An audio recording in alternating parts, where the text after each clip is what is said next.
Good morning बच्चों। 5.4 के 3 question करवा दिए थे हमने प्रीवियस वीडियो में।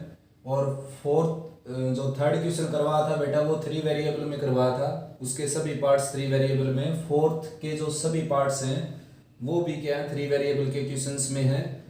तो वो सारे एज इट इज थर्ड जैसे ही हैं।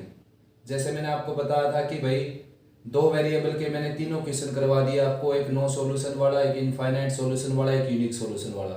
ठीक ऐसे ही 3 वेरिएबल के भी मैं तीनों ही क्वेश्चन करवा देता हूँ, एक यूनिक सॉल्यूशन वाला और एक इनफाइनाइट सॉल्यूशन वाला, एक नो सॉल्यूशन वाला। तो यूनिक सॉल्यूशन वाला मैंने तीसरे का फर्स्ट और लास्ट पार्ट करवा दिया था यूनिक सॉल्यूशन में। अब ये फिफ्थ का सेकंड है तो ये भी यूनिक सॉल्यूशन का, बट ये वेरिएबल लोअर पार्ट में आ गए। इसको थोड़ा सा हिंट देकर इसको छोड़ देते हैं बेटा, ठीक है ना। देखो आपने क्या करना है, 1/x को a पुट कर लेना है, ठीक है ना, और 1/y को b पुट कर लेना है और 1/z को c पुट कर लेना है। तो आपकी इक्वेशन बन जाएगी a + b + c = 4 and 2a + b - 3c = 0। और नेक्स्ट बन जाएगी a + b + c = 0, ठीक है ना। ये इक्वेशन बन गई आपकी।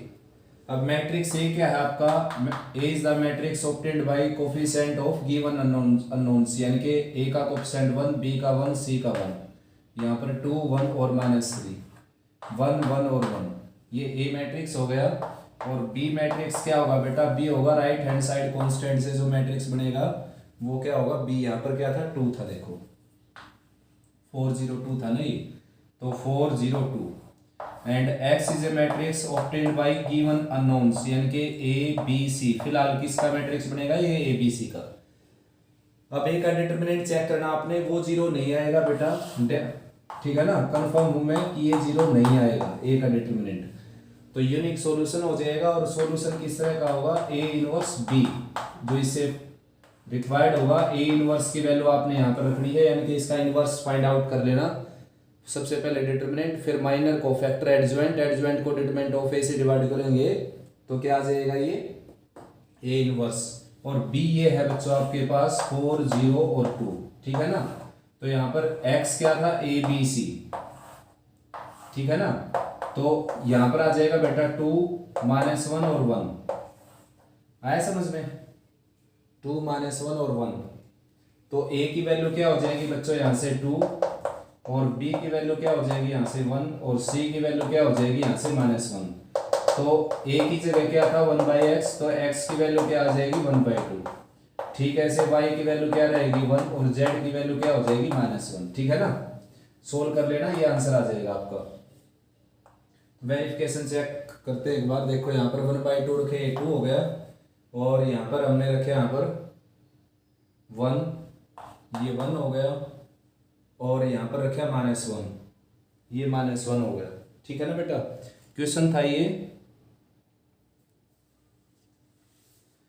क्वेश्चन मैंने करवाया बेटा आपको फिफ्थ का सेकंड पार्ट, ठीक है ना। फिफ्थ का सेकंड पार्ट करवाया बच्चों। स्टेटमेंट मैंने शायद रॉन्ग लिख दी इसकी, देखो देखते हैं एक बार। ये माइनस का साइन है बेटा, यहाँ पर माइनस है ये, ठीक है ना। ये माइनस था बच्चों, तो ये भी माइनस हो जाएगा और ये माइनस हो जाएगा, ठीक है ना। तो वही सोल्व करेंगे तो b की वैल्यू -1 आएगी, c की वैल्यू 1 आ जाएगी, तो y की वैल्यू -1 होगी और z की वैल्यू +1 होगी। तो x की वैल्यू 1/2 रखे, यहाँ पर क्या हो गया 2, -1 रखेंगे 1 हो गया, और z की जगह 1 रखेंगे तो ये हो गया बेटा 4, ठीक है ना। कर सकते हो इजीली। रिवाइज करवा देता हूं आपको, यानी कि इस क्वेश्चन में डिफरेंस केवल ये है कि वेरिएबल जो है लोअर पार्ट में आ गया। तो आपने करना क्या है, 1/, वेरिएबल को a पुट करो, 1/, सेकंड वेरिएबल को b, 1/, थर्ड वेरिएबल को c। तो आपकी इक्वेशन ठीक वैसे हो जाएंगी जैसे अब तक आई थी, लेकिन होंगी किसमें, ए बी सी के अंदर, ठीक है ना। ए बी सी के अंदर होंगी बेटा ये सारी वैल्यूज। तो ठीक ऐसे ही चलना है, यहाँ पर ए बी और एक्स तैयार करना है, ए इनवर्स लेकर बी से मल्टीप्लाई करनी है, ये ए बी सी की वैल्यू मिल जाएंगी आपको, रेसिप्रोकल करने से एक्स वाई जेड की वैल्यू मिल जाएंगी, ठीक है बेटा। इसमें डिफरेंस केवल ये था, मैंने इसमें इनवर्स फाइंड आउट नहीं किया, आप कर सकते हो इजीली। ये क्वेश्चन है बेटा 6 का फर्स्ट। इक्वेशन दे रखी है आपको 3। तो first of all we have to construct matrix A which is obtained by the coefficient of given unknowns।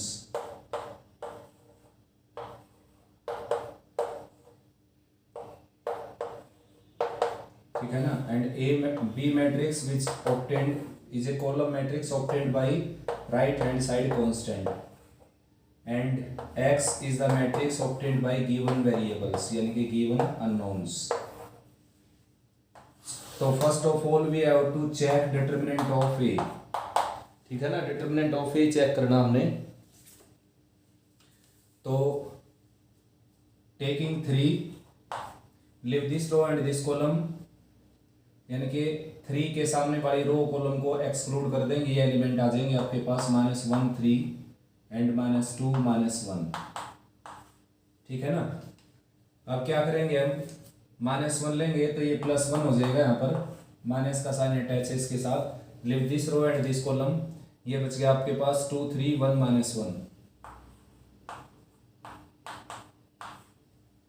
उसके बाद ये एलिमेंट लेंगे 2, leave this row and this column, ये बचेगा आपके पास 2 -1 1 -2।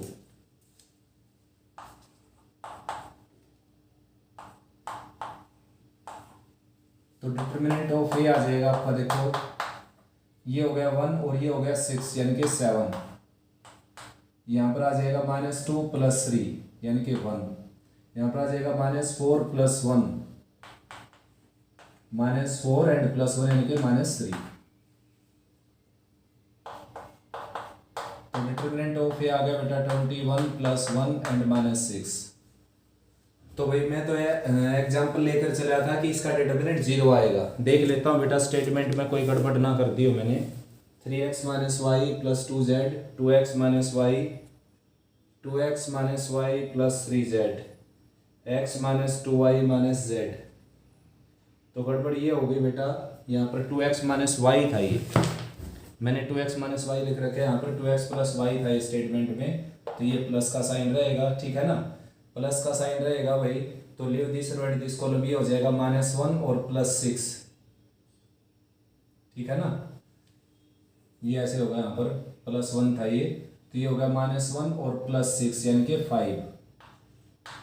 उसके बाद ये एलिमेंट लिया हमने, ये कैंसिल और ये कैंसिल, ये बिल्कुल ठीक है, 2 3 1 -1। उसके बाद ये एलिमेंट लिया 2, ये कैंसिल ये आ गया 2 और 1 1 -2। तो ये हो गया बच्चों -4 -1 यानी कि -5। ठीक है ना। तो ये आ गया 15 और ये भी क्या आ गया बेटा, ये आ गया -5 -2 और -3 यानी कि -5। तो -5 और -10 दैट इज 0। ठीक है ना। तो ऐसा ही एग्जाम्पल करवाना था मैंने, नॉट इक्वल टू 0 वाला तो मैंने करवा दिया था आपको, ये करवाना था बेटा जिसमें डिटरमिनेंट 0 आ जाए। अब चेक करते हैं adjoint of A into B. Now we have to check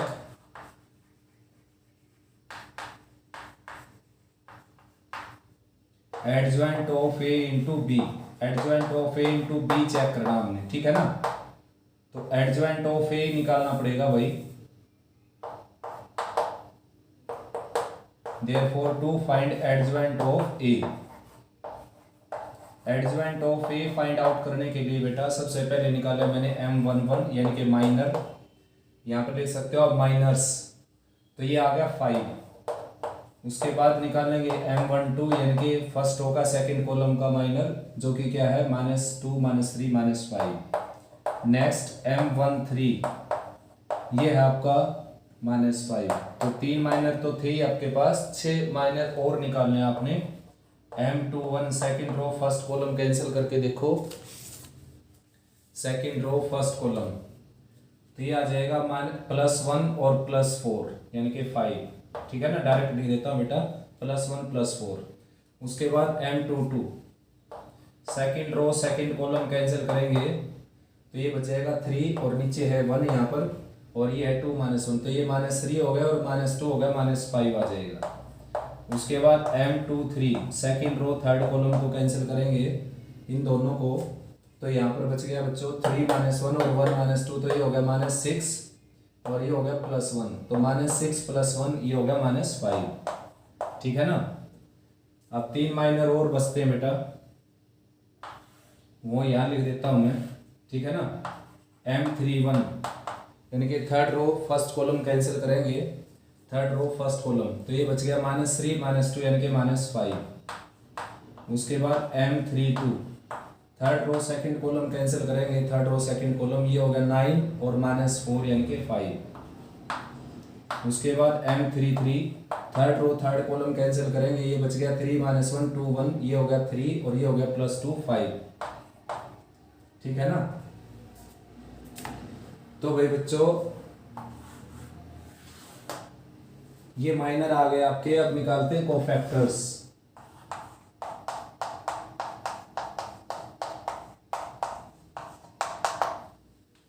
cofactors बेटा M11 भी क्या बन जाएगा, A11 दैट इज 5, और A12 निकालेंगे तो M12 का साइन चेंज करना पड़ेगा आपको। अगर ये दोनों का सम ओड होता है तो इसका साइन चेंज हो जाता है, ये आ गया +5। नेक्स्ट A13 निकालेंगे। ठीक है ना। तो A13 निकालेंगे तो इन दोनों का सम even है, तो एज इट इज रहेगा ये -5। ठीक है ना। उसके बाद A21 क्या हो जाएगा, -5, साइन चेंज करना था हमने। A22 क्या हो जाएगा, देखो A22 हो जाएगा -5। A23 क्या आ जाएगा, A23 आ जाएगा -5। ठीक है ना। A31 क्या हो जाएगा, ये हो जाएगा -5। ठीक है ना। A32 क्या हो जाएगा, A32 हो जाएगा -5, साइन चेंज हो जाएगा बेटा। और A33 हो जाएगा आपका +5। तो भाई मैं अब डायरेक्ट एडजॉइंट ऑफ ए की बी के साथ मल्टीप्लाई कर देता हूँ बेटा, स्पेस की कमी की वजह से। तो एडजॉइंट ऑफ ए निकाल रहा हूँ, उसके बाद मैं डायरेक्ट ट्रांसपोज करके सीधा एडजॉइंट ऑफ ए निकाल रहा हूँ। देखो ये एलिमेंट लिखने थे कहाँ पर, 5 5 माइनस ऐसे लिखने थे, तो मैंने इसका ट्रांसपोज कर दिया 5 5 -5। फिर नेक्स्ट है -5 -5 -5। ठीक है ना। और नेक्स्ट है -5 -5 एंड 5। और बी यहाँ पर ये है, बी आपका 3 5 1। तो प्रोडक्ट करते हैं। देखो इसकी मल्टीप्लाई इसके साथ ये होगी 15, यहाँ पर -25 और यहाँ पर -5। ठीक है ना। तो पता चल गया आपको जीरो नहीं आएगा। अगर एक भी एलिमेंट नॉन जीरो होगा तो जीरो आएगा ही नहीं। इन दोनों का हो गया 15 -25 और -5। फिर दोबारा हो गया -15 -25 और +5। तो is not equal to 0, therefore system is inconsistent. Inconsistent system हो जाएगा बच्चों, एंड नो सॉल्यूशन, और कोई भी सॉल्यूशन नहीं होगा उसका। ठीक है ना। आया समझ में, नो सॉल्यूशन। तो ये एग्जांपल हो गया आपका जिसमें सिस्टम क्या है, इनकंसिस्टेंट यानी कि नो सॉल्यूशन। अब एक एग्जांपल करवा देता हूँ, एक क्वेश्चन करवा देता हूँ जिसमें इनफाइनाइटली मेनी सॉल्यूशन होंगे। ये बेटा 6 का सेकंड पार्ट। तो ये वो एग्जांपल है जिसमें सिस्टम क्या होगा, कंसिस्टेंट होने के साथ साथ इनफाइनाइट सॉल्यूशन बनाएगा। ठीक है ना। तो first of all matrix A is 1 -1 1 2 1 and -1 -1 -2 and 2 coefficient of given unknowns, and matrix B is 3 2 1, ठीक है ना। And matrix X is X Y Z, ये बच्चों। नेक्स्ट देखो अब, तो करना क्या आपने, सबसे पहले डिटरमिनेंट ऑफ ए चेक करना है। Taking one, leave this row and this column, ये बच गया, ये हो गया, इन दोनों का प्रोडक्ट 2 और इन दोनों का -2, दैट इज 0। फिर -1 आ जाएगा, माइनस का साइन होता है यहाँ पर अटैच, और माइनस ये रहा, प्लस हो जाएगा, leave this row and this column. तो ये बच जाएगा आपके पास, जो एलिमेंट दिखाई देने लग रहे हैं आपको, इन दोनों का प्रोडक्ट 4, इन दोनों का -1 यानी कि 3 आ जाएगा, ठीक है ना। Now taking one and leave this row and this column, ये हो जाएगा -4 + 1 यानी कि -3, that is 0। Therefore we need to check adjoint of A into B। adjoint of A into B check करने की जरूरत है, तो उसके लिए to find adjoint of A, adjoint of A find करते हैं बेटा, ठीक है ना। तो माइनर निकालते हैं सबसे पहले, minor. First of all M11 आपके पास है 0, नेक्स्ट है M12, ये आपके पास 3, और नेक्स्ट है M13, ये क्या है -3, ठीक है ना, आया समझ। उसके बाद M21 यानी कि सेकंड रो और फर्स्ट कॉलम यहाँ से एक्सक्लूड करेंगे, second row and first column. देखो ये 4 एलिमेंट बच जाएंगे, तो इन दोनों का प्रोडक्ट -2 हो गया, इनका +2 हो गया, तो क्या आ गया 0। उसके बाद M22 second row second column, ये कैंसिल कर देंगे, यहाँ पर है 1 -1, देखो मैं लिख देता हूँ, यहाँ बच गया 1 2, तो ये हो गया 2, ये हो गया +1 यानी कि 3। नेक्स्ट है M23 second row third column, cancel कर देंगे, ये आ गया, ये है यहाँ पर 1 -1 और -1 और -2 बचा हुआ है यहाँ पर, ठीक है ना। सेकंड रो और थर्ड कॉलम कैंसिल करने के बाद ये आ गया -2, ये आ गया -1, तो -3। नेक्स्ट बच्चों M31, अब की बार थर्ड रो और फर्स्ट कॉलम कैंसिल कर देंगे, ये एलिमेंट बच गए, देखो थर्ड रो फर्स्ट कॉलम, तो ये हो गया 1, ये हो गया -1 यानी कि 0। नेक्स्ट है M32 third row second column cancel कर देंगे, तो ये हो गया -1 और ये हो गया -2 यानी कि -3। नेक्स्ट है M33 third row third column cancel कर देंगे, ये बच गया, ये हो गया 1 और ये हो गया +2 यानी कि 3, ठीक है ना। आया समझ में। अब निकालते बेटा कोफैक्टर्स।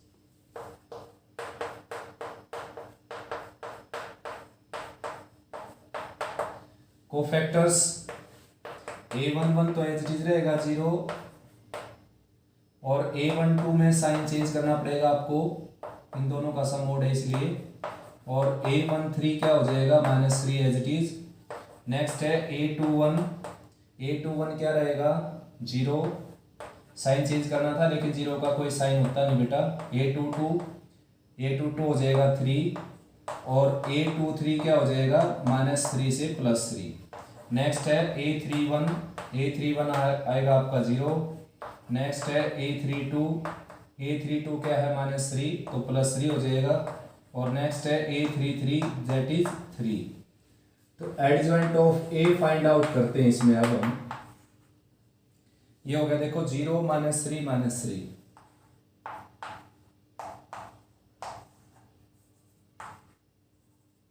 नेक्स्ट है बेटा 0 3 3, और नेक्स्ट है 0 3 3। अब इसका लेना पड़ेगा आपको ट्रांसपोज, जब जाकर आपके पास आएगा एडजॉइंट, यानी कि फर्स्ट ओरिजेंटल लाइन को फर्स्ट वर्टिकल लाइन में कन्वर्ट कर देंगे, सेकंड ओरिजेंटल लाइन को सेकंड वर्टिकल लाइन में कन्वर्ट कर देंगे, थर्ड ओरिजेंटल लाइन को थर्ड वर्टिकल लाइन में कन्वर्ट कर देंगे, ठीक है ना। एडजॉइंट ऑफ ए मिल गया आपको ये। अब करना क्या है बच्चों, अब आपने फाइंड आउट करना है एडजॉइंट ऑफ ए की मल्टीप्लाई बी के साथ, ठीक है ना। तो एडजॉइंट ऑफ ए के आपके पास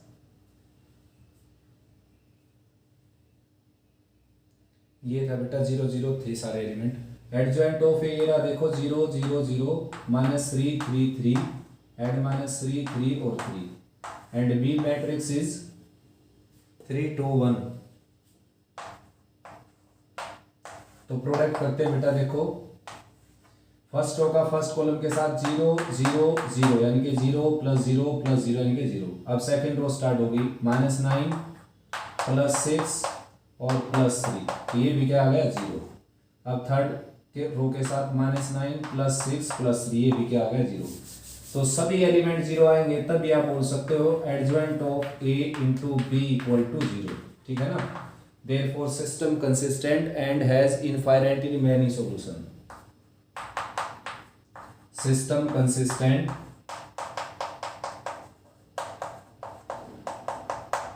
and has infinitely many solution।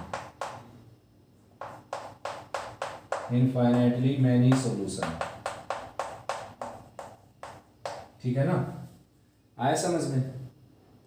अब निकालना क्या बेटा, अब इससे आगे क्या काम करना, देखो अगर determinant of A not equal to 0 आ जाता है तो एडजॉइंट ऑफ ए निकलता, इनवर्स निकलता, ए इनवर्स की बी के साथ मल्टीप्लाई होती, आंसर आ जाता।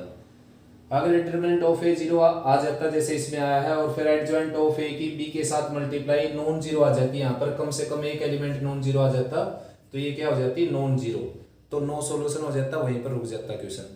लेकिन अगर ये भी 0 आ जाए तो क्या हो गया इनफाइनाइटली मैनी सॉल्यूशन। तो उनको फाइंड आउट कैसे करना, आपने देखो क्या करना है बेटा, किसी एक वेरिएबल को k लेट कर लो, यानी कि कोई रियल नंबर, z को कर सकते हो, y को कर सकते हो, x को कर सकते हो। बुक वाला जनरली किसको करता है, z को, लेकिन कोई कंपल्सन नहीं होता कि z को ही k लेट करना आपने, कोई जरूरी नहीं है बेटा, x को भी k लेट कर सकते हो, y को भी और z को भी, ठीक है ना, मर्जी आपकी। ये थोड़ा थर्ड वेरिएबल इसलिए हम इसको कर लेते हैं लेट z = k।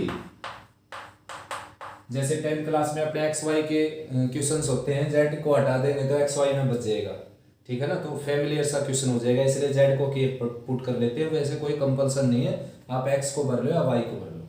अब ये जेड की जगह जो के है वो किसी दो इक्वेशन में पुट करना आपने, कि नहीं दो में, पुट जेड = के in first and second. First second में पुट कर दिया मैंने, ये फर्स्ट थी, ये सेकंड थी और ये थर्ड थी, ठीक है ना। तो भाई यहाँ पर हो गया आपके पास x - y, यहाँ पर k पुट करेंगे, चाहो तो आप राइट में ले जा सकते हो, -k हो गया। यहाँ पर ये as it is 2x - y, और यहाँ पर k पुट करेंगे तो राइट में चला जाएगा ये 2 + k, ठीक है ना। देखो भाई अब करना क्या, आपने बुक वाले ने मेथड क्या दे रखा है, इसके ऊपर दोबारा से मैट्रिक्स मेथड यूज कर रखा है, यानी कि ए मैट्रिक्स बना रखा है 1 - 1 2 - 1, बी मैट्रिक्स बना रखा है ये, और एक्स मैट्रिक्स बना रखा है XY।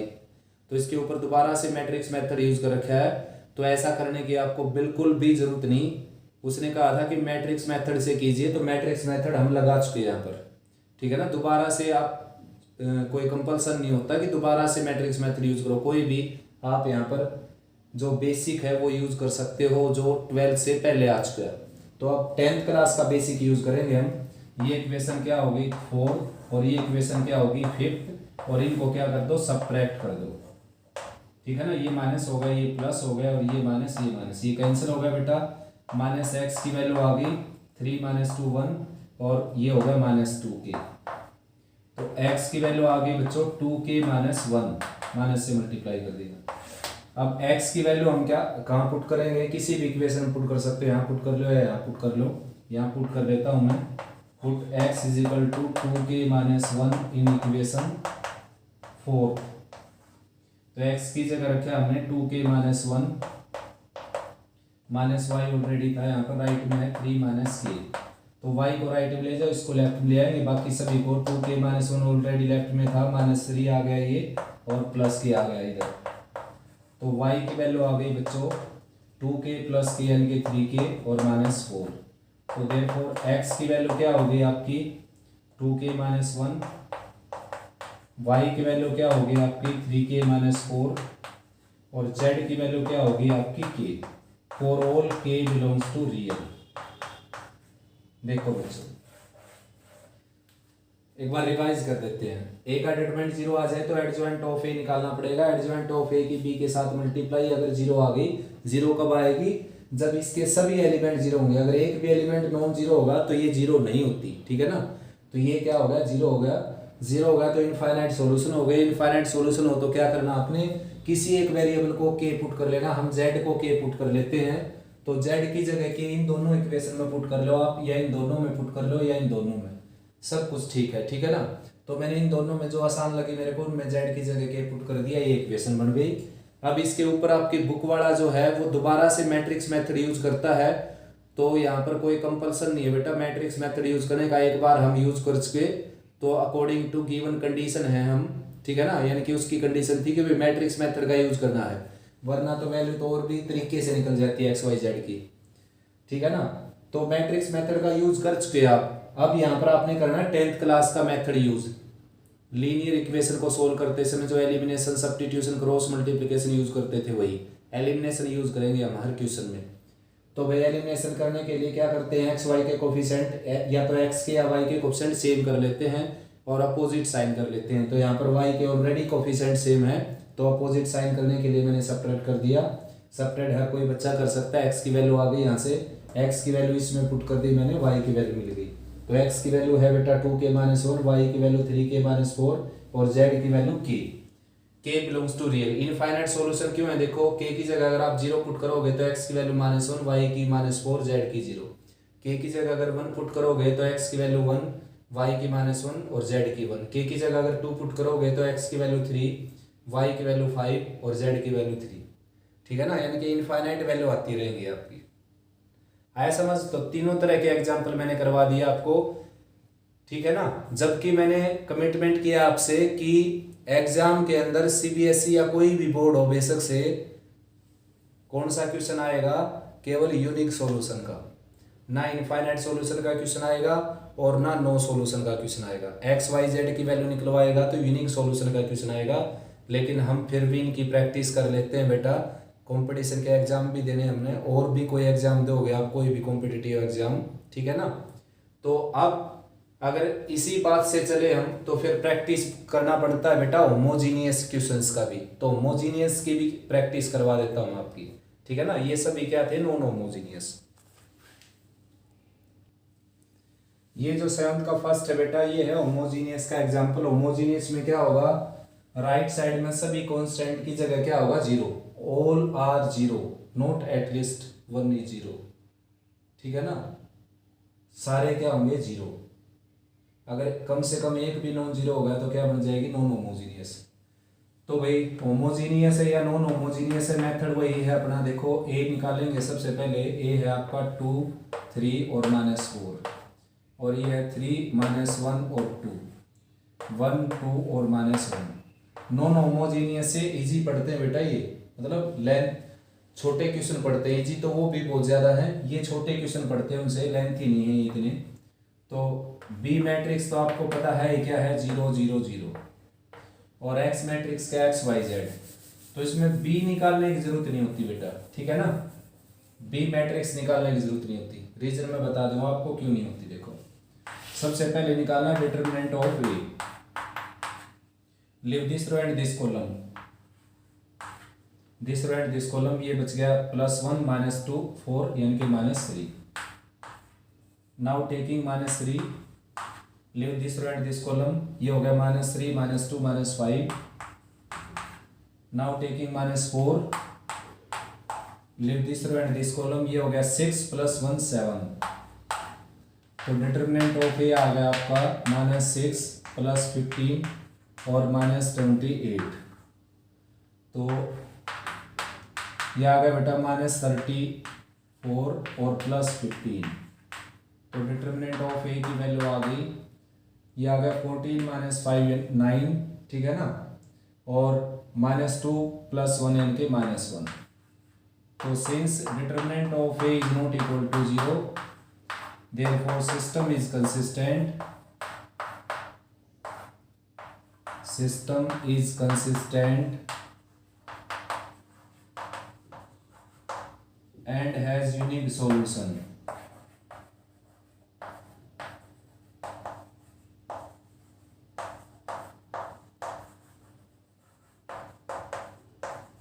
ठीक है ना।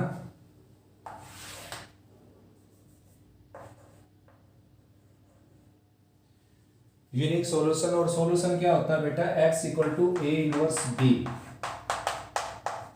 तो जैसे कि आपने बेसिक समझा था कि यूनिक सॉल्यूशन होगा तो इस तरीके से निकलेगा वो, x equal to A inverse B से। तो a इनवर्स निकालना पड़ेगा, फिर b के साथ मल्टीप्लाई करनी पड़ेगी। देखो अब a इनवर्स कोई ना कोई मैट्रिक्स निकलेगा, और b आप जानते हो क्या था इसमें, 0 0 0। तो कुल मिलाकर इनका प्रोडक्ट क्या होना बेटा, 0।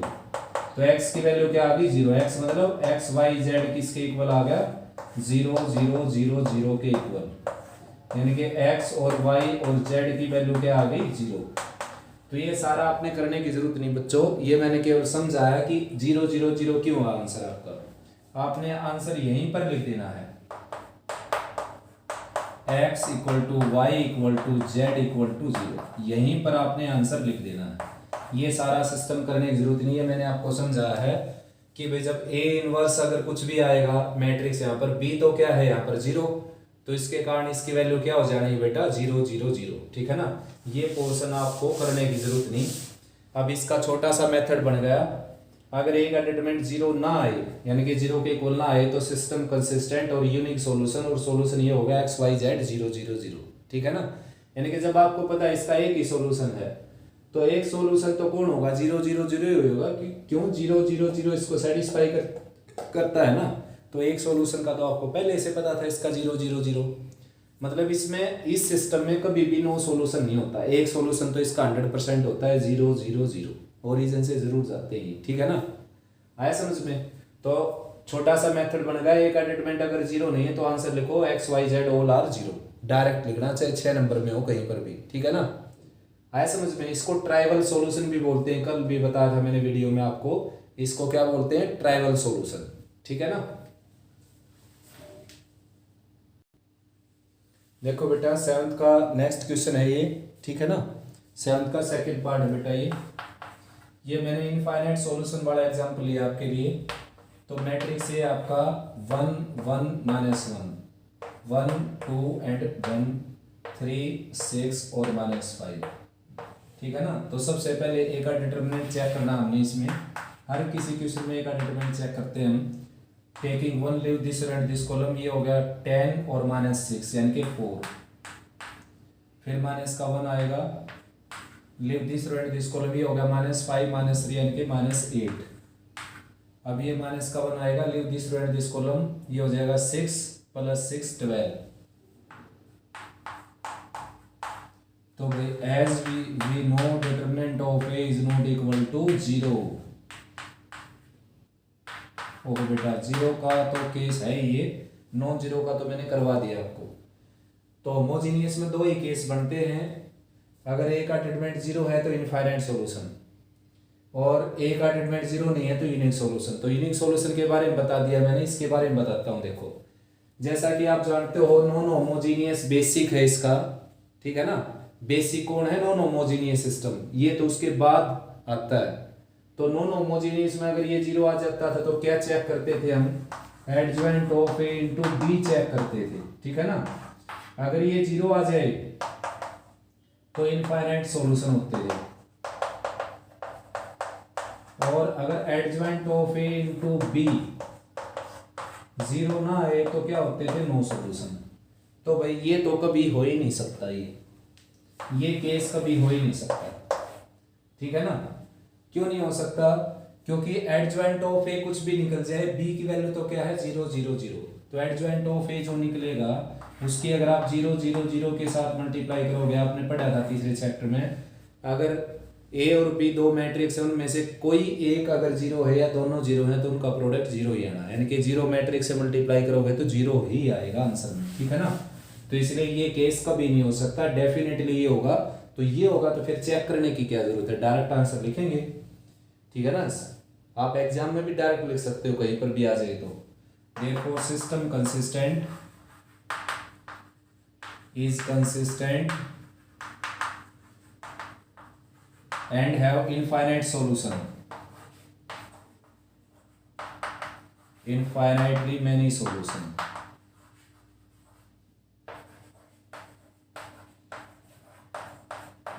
ठीक है ना, सिस्टम कंसिस्टेंट हो जाएगा और इनफाइनाइटली मैनी सॉल्यूशन हो जाएंगे बेटा।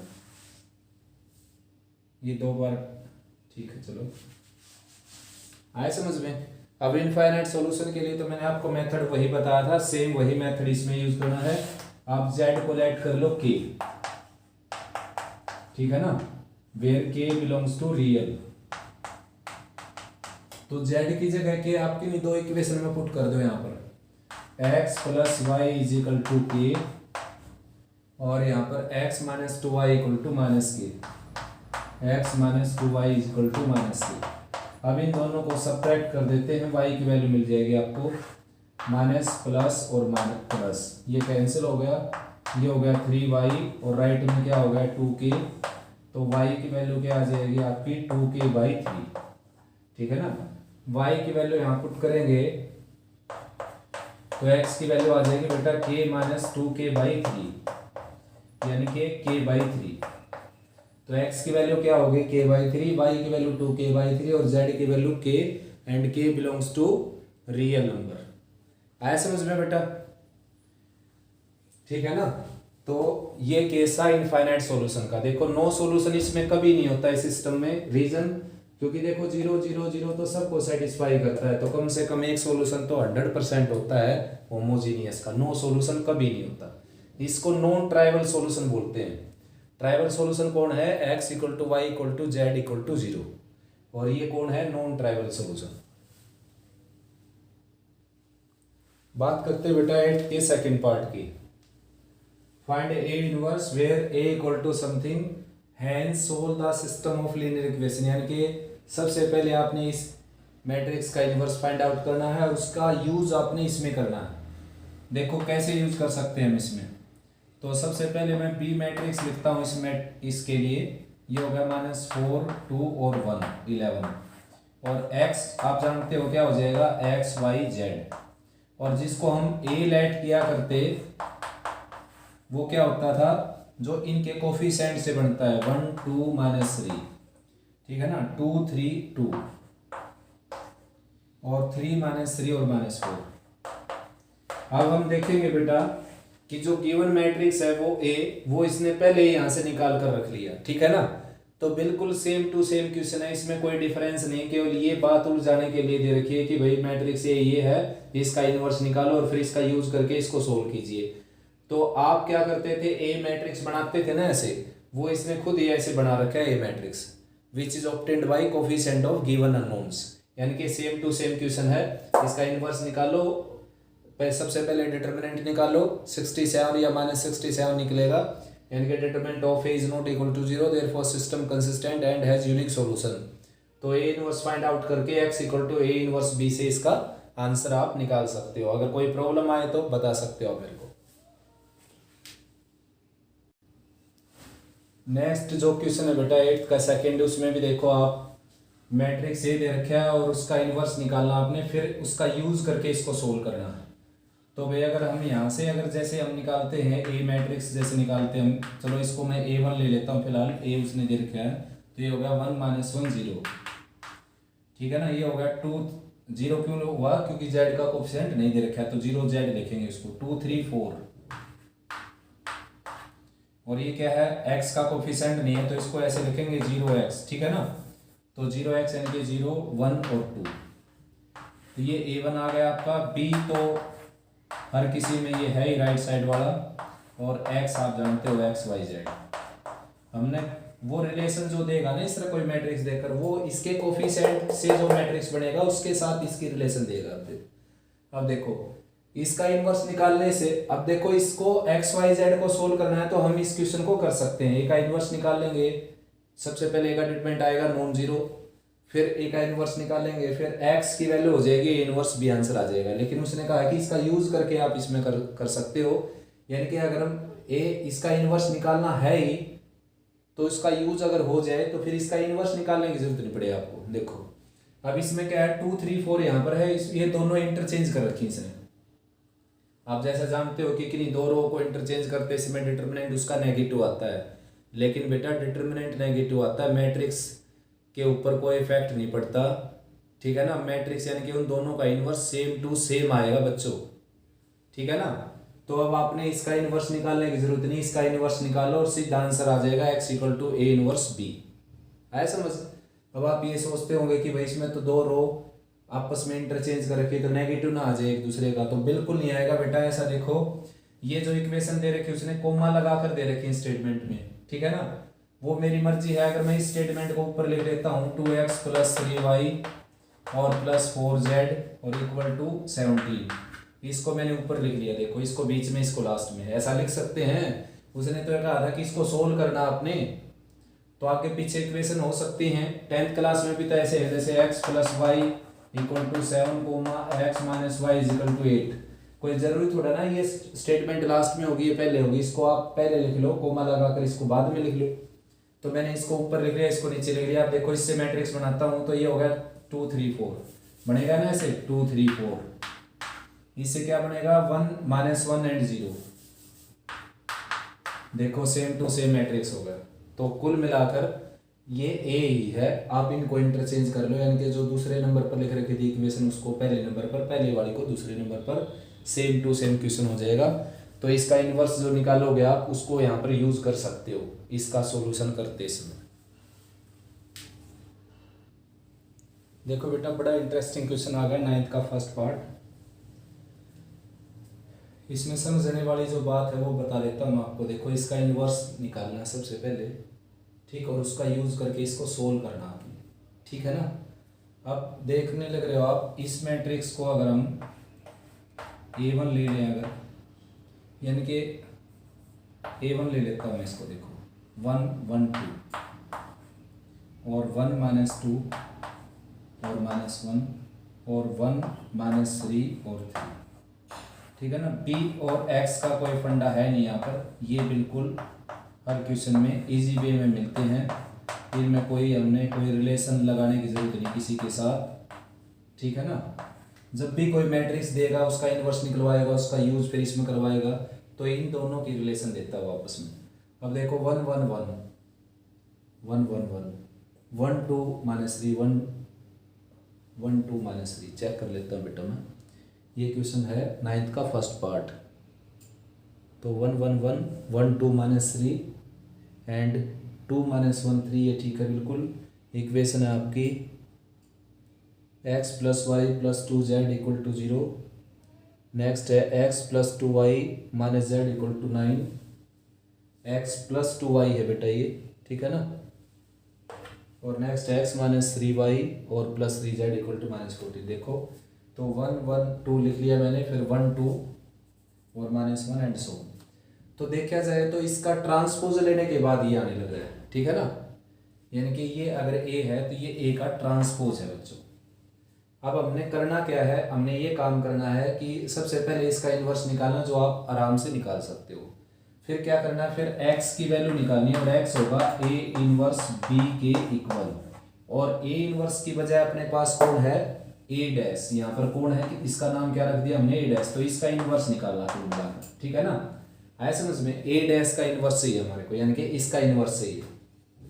तो अगर आप सबसे पहले इसका इनवर्स निकालेंगे, ठीक है ना, तो इसका यूज अगर इसमें करना चाहते हो, वरना तो देखो इसका दोबारा से इनवर्स निकालना पड़ेगा आपको, क्वेश्चन काफी लेंथी होगा और मार्क्स भी कट सकते हैं शायद। तो आप क्या करो, इसका जो इनवर्स निकालोगे, आपने एक प्रॉपर्टी पढ़ी थी कि a' का इनवर्स जो है वो a इनवर्स k' के इक्वल होता है।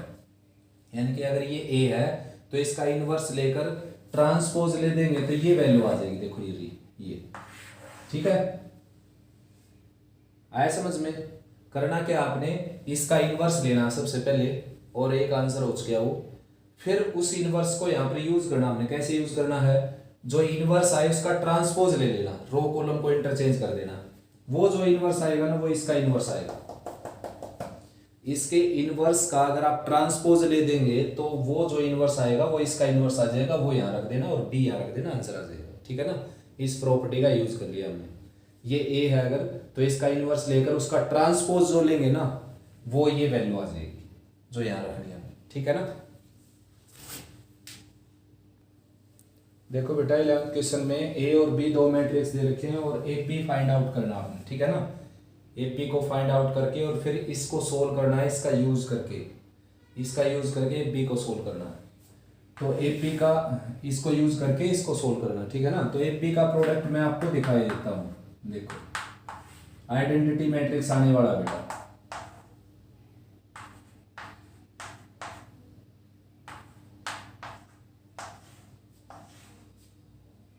टू टू माइनस फोर और minus four two minus four और टू माइनस वन फाइव। तो भाई इसका प्रोडक्ट करेंगे, देखो फर्स्ट होगी फर्स्ट कॉलम के साथ ये होगी टू, ये होगी प्लस फोर और ये होगी जीरो, ठीक है ना। क्या हो गया देखो टू और प्लस फोर यानी कि ए पी की वैल्यू आने लगी बेटा फाइव, ये फाइव आ गया। इसका प्रोडक्ट टू हो गया, इसका फोर और इसका जीरो, फाइव आ गया ना।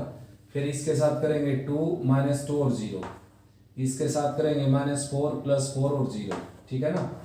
ठीक है, ऐसे यहाँ पर ये हो गया फोर, ये हो गया माइनस ट्वेल्व, ये हो गया एट, जीरो। फिर यहाँ पर फोर और प्लस सिक्स और माइनस फोर यानी कि फाइव। फिर यहाँ पर हो गया माइनस एट और माइनस ट्वेल्व और प्लस ट्वेंटी, ये भी जीरो हो गया। और फिर ये हो गया जीरो माइनस फोर और प्लस फोर जीरो, ये हो गया जीरो और टू और माइनस टू जीरो, और ये हो गया यहाँ पर जीरो, ये हो गया यहाँ पर माइनस फोर और प्लस टेन यानी कि फाइव, ठीक है ना। आया समझ में। तो ये आ गया बेटा देखो फोर जीरो फोर और सिक्स टेन और माइनस फोर। ओहो बेटा ये मैंने केवल इसको ऐसे ही कैलकुलेट करके सभी को फाइव लिख दिया। चेक करते हैं एक बार, ये टू और प्लस फोर और प्लस जीरो यानी कि सिक्स हो गया बेटा ये तो। और ये क्या सेकंड रो की सेकंड कॉलम, ये हो गया फोर प्लस सिक्स और माइनस फोर यानी कि ये भी सिक्स हो गया। और ये हो गया जीरो और माइनस फोर और प्लस टेन, ये भी सिक्स हो गया। तो ये आ गया बेटा A P is equal to six आ गया, ठीक है ना। अब देखो सिक्स आई आ गया, मतलब ये आ गया ए पी, एक पोर्शन हो गया क्वेश्चन का ये बड़ा ए पी निकालना था। अब हमने इसको सोल्व करना है। तो ए मैट्रिक्स देखो क्या है, ये रहा as it is one minus one zero, one minus one zero, और ये है टू थ्री एंड फोर, और यहाँ पर है zero two zero one and two, ठीक है ना। और एक्स और बी तो है ही आपके पास, एक्स क्या है एक्स वाई जेड, और बी क्या आपके पास बी है थ्री सेवनटीन एंड सेवन, ठीक है ना। ए एक्स बी हो गया आपके पास। तो करना क्या है, ए का डिटरमिनेंट निकालना। तो ए का डिटरमिनेंट जीरो नहीं आएगा भाई बच्चों, ठीक है ना, चेक कर लेना आप। तो फिर आंसर क्या निकलेगा, x equal to A inverse B. तो कुल मिलाकर आपको ए के इनवर्स की जरूरत है, यानी कि आपको रिक्वायरमेंट है ए इनवर्स की। तो ए इनवर्स हम यहाँ से फाइंड आउट करते हैं। देखो कैसे, इसको क्या करेंगे, बी इनवर्स से पोस्ट मल्टीप्लाई कर देते बेटा। बी इनवर्स से पोस्ट मल्टीप्लाई कर दिया। ये बी और बी इनवर्स क्या हो जाएंगे ए, और ये क्या हो जाएगा सिक्स बी इनवर्स। यानी कि अगर आप इसका यूज करना चाहते हैं तो बी का इनवर्स निकाल लो आप यहाँ से, यानी कि इसका इनवर्स निकालेंगे, ठीक है ना। तो वो बल्कि आपने निकालना क्या था, ए का इनवर्स निकालना था बच्चों। तो ए के इनवर्स से पोस्ट मल्टीप्लाई करना पड़ेगा बेटा। प्री मल्टीप्लाई कर देते हैं ए के इनवर्स से। देखो ए के इनवर्स से इसको मल्टीप्लाई कर दिया और ए के इनवर्स से इसको मल्टीप्लाई कर दिया, ठीक है ना। कौन C multiply, pre multiply. Six आई था ये, तो ए और ए इनवर्स क्या हो जाएगा आई हो जाएगा, और ये बी ऑलरेडी है यहाँ पर, और सिक्स यहाँ पर आ जाएगा, सिक्स इंटू ए इनवर्स और आई की किसी भी मैट्रिक्स के साथ मल्टीप्लाई करोगे तो सेम वही मैट्रिक्स आ जाएगा जिसके साथ आपने मल्टीप्लाई किया। तो ए इनवर्स की वैल्यू क्या आ जाएगी बच्चों, वन बाई सिक्स बी। यानी कि अब क्या गुड न्यूज है इसमें कि ए का इनवर्स यानी कि इसका इनवर्स फाइंड आउट करने की जरूरत नहीं है आपको, इसको सिक्स से डिवाइड करो, यही क्या है ए का इनवर्स, यानी कि वन बाई सिक्स बाहर लिख देना, वन बाई सिक्स यहाँ लिख देना, और ए का इनवर्स की जगह क्या लिख देना आपने बी, ए के इनवर्स की जगह बी, और ये बी मैट्रिक्स यहाँ पर ऑलरेडी था ये, ठीक है ना। इसको आप सी ले सकते हो यहाँ पर, बी तो उसने दे रखा है ना। तो सी मैट्रिक्स के आपके पास 3 17 और 7 वो यहाँ रख दो, और ये बी यहाँ पर रख दो, आंसर आ जाएगा। रिवाइज करवा देता हूँ, ए दे रखा बी दे रखा, ए बी निकालना, ए बी मैंने निकाल दिया जो कि क्या आ गया 6 आई, ठीक है ना। फिर यहाँ से मैंने इसको ए मैट्रिक्स बना लिया और इसको सी मैट्रिक्स बना लिया, राइट साइड वाले को सी मैट्रिक्स इसलिए बनाया, बी उसने नाम दे रखा है, और एक्स ये हो गया। अब अपना answer x equal to A inverse B होता था, तो अब की बार हो जाएगा ए इनवर्स सी, क्योंकि इसको हमने सी राइट कर लिया। तो तो भाई कुल मिलाकर बात ये है कि ए का इनवर्स फाइंड आउट करना आपने। तो ए का इनवर्स फाइंड आउट करने के लिए आपको पता कितना लेंथ है, ये माइनर को फैक्टर निकालने पड़ेंगे, एडजॉइंट निकालना पड़ेगा, एडजॉइंट को डिटरमिनेंट ऑफ ए से डिवाइड करना पड़ेगा। उससे बढ़िया क्या करो, इस रिलेशन का यूज करो, ए इनवर्स से प्री मल्टीप्लाई कर दो आप इसको, ठीक है ना। तो ये ए इंटू ए इनवर्स क्या हो जाएगा आई, और ये 6 ए इनवर्स हो जाएगा। तो बी की वैल्यू यानी कि ए इनवर्स क्या आ जाएगा 1/6 बी, यानी कि आपको ए इनवर्स फाइंड आउट करने की जरूरत नहीं, बी को 6 से डिवाइड करोगे आप ए इनवर्स की वैल्यू आ जाएगी, ठीक है ना। 12th क्वेश्चन करते हैं बेटा। देखो अब लैंग्वेज वाले क्वेश्चन आ गए, ठीक है ना। तो मैं इक्वेशन बनाकर छोड़ देता हूँ, सोल्व आप कर लेना इसको। The sum of the 3 number is -1, तीनों नंबर को लेट कर लिया मैंने x y z, तो तीनों का सम क्या हो गया -1 अकॉर्डिंग टू फर्स्ट कंडीशन। फिर लिखता है the second number is multiplied by 2, second number को 2 से मल्टीप्लाई करें, एंड थर्ड नंबर बाय 3, और तीसरे नंबर को 3 से मल्टीप्लाई करें, we get 5 on adding them, इनको ऐड करने से क्या मिलता हमारे को 5। तो x की तरफ मिस है इसमें 0x लिख लेना, ठीक है ना। If the third number is subtracted from the sum of the first and second number, यानी कि पहले और दूसरे नंबर के सम में से तीसरा नंबर अगर सब्ट्रैक्ट कर दिया जाए तो वी गेट -1। तो ये 3 इक्वेशन होगी बेटा आपकी, x y z की वैल्यू निकाल सकते हो आप मैट्रिक्स मेथड से। क्वेश्चन करते हैं बेटा 13 क्वेश्चन देखो। Two schools P and Q awards their selected students on the values of discipline, politeness and punctuality. The school P wants to award X, each Y, each and Z each to the 3 respective values of to the 3 to 1 students and total awards of ₹1000। यानी कि ये बेटा 2 school है P और Q, वो award बांटते हैं बच्चों में डिसिप्लिन, पोलाइटनेस और पंक्चुअलिटी के लिए, ठीक है ना। और P जो अवार्ड देता है वो यानी कि दोनों प्रत्येक स्टूडेंट को XYZ रुपीस देते हैं, पोलाइट डिसिप्लिन के लिए X, पोलाइटनेस के लिए Y और पंक्चुअलिटी के लिए Z। तो स्कूल जो P है वो 3 बच्चों को ये अवार्ड देता है, तो 3x रुपीस तो उसने डिसिप्लिन के डिस्ट्रीब्यूट कर दिए, और 2 बच्चों को देता है Y, तो 2Y इसके यहाँ पर अवार्ड उसने डिस्ट्रीब्यूट कर दिए, और Z यहाँ पर ये हो जाएगा, ठीक है ना। तो भाई इन सब को अगर हम ऐड करें, ऐड करने से टोटल अमाउंट आएगा वो इसने दे रखा 1000। अब जो दूसरा स्कूल क्यों है वो 4 बच्चों को ये प्राइस देता है, तो 4x रुपीज उसने यहाँ पर इन्वेस्ट कर दिया, डिस्ट्रीब्यूट कर दिया, और एक बच्चे को देता है पोलाइटनेस का, तो y रुपीज यहाँ कर दिया, और 3 बच्चों को देता है पंक्चुअलिटी का, तो 3z यहाँ पर हो गया। तो राइट में क्या हो गया, राइट में टोटल इसका दे रखा है बच्चों 1500, ठीक है ना। 1500 स्पेंड करता है क्यों स्कूल, और तीनों जो प्राइस है उनका प्रत्येक का जो अमाउंट है वो है टोटल जो दो तीनों का अमाउंट है वो है 600 रुपीज। तो इसके बाद आप आराम से कर सकते हो बेटा क्वेश्चन को, ठीक है ना। आया समझ में। नेक्स्ट क्वेश्चन है इसी में बता देता हूं। Management committee of residential colony decided to award sum of the members honesty, helping others and supervision और हेल्पिंग अदर्स। ये जो टर्म है बेटा इनके अकॉर्डिंग वहां पर प्राइज डिस्ट्रीब्यूट किया जाता है। 14 क्वेश्चन है, आप अपनी बुक में स्टेटमेंट देख सकते हो। तो भाई ऑनेस्टी के लिए क्या है एक्स, ठीक है ना। Colony decided to award sum of its members से एक्स ऑनेस्टी, और वाई किसके लिए बेटा हेल्पिंग अदर्स,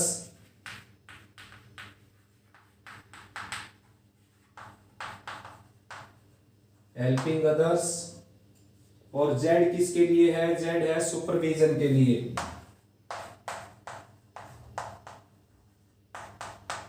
आया समझ में। Workers to keep the colony neat and clean. Sum of the all the awardees is 12, यानी कि सभी का सम जो है बेटा वो 12 के इक्वल है, ठीक है ना। 3 times the sum of awardees of cooperation, यानी कि इसका 3 times 3y, and supervision 3 times the sum of the awardees of cooperation and supervision, added 2 times the number of awardees of honesty is 33, यानी कि 3 times the sum of awardees cooperation and supervision. Cooperation और supervision जो है बेटा उनके अगर हम उनका सम करते हैं और उसका 3 टाइम्स ले लें तो वो किसके इक्वल है देखो, and added to the 2 times of the number of awardees of honesty, और ऑनेस्टी के 2 टाइम्स में इसको ऐड कर दें तो ये टोटल 33 के इक्वल है, यानी कि इन दोनों के सम के 3 गुणे में इसका 2 गुना ऐड कर दें तो 33 आ जाता है। पढ़ सकते हो आप इसमें।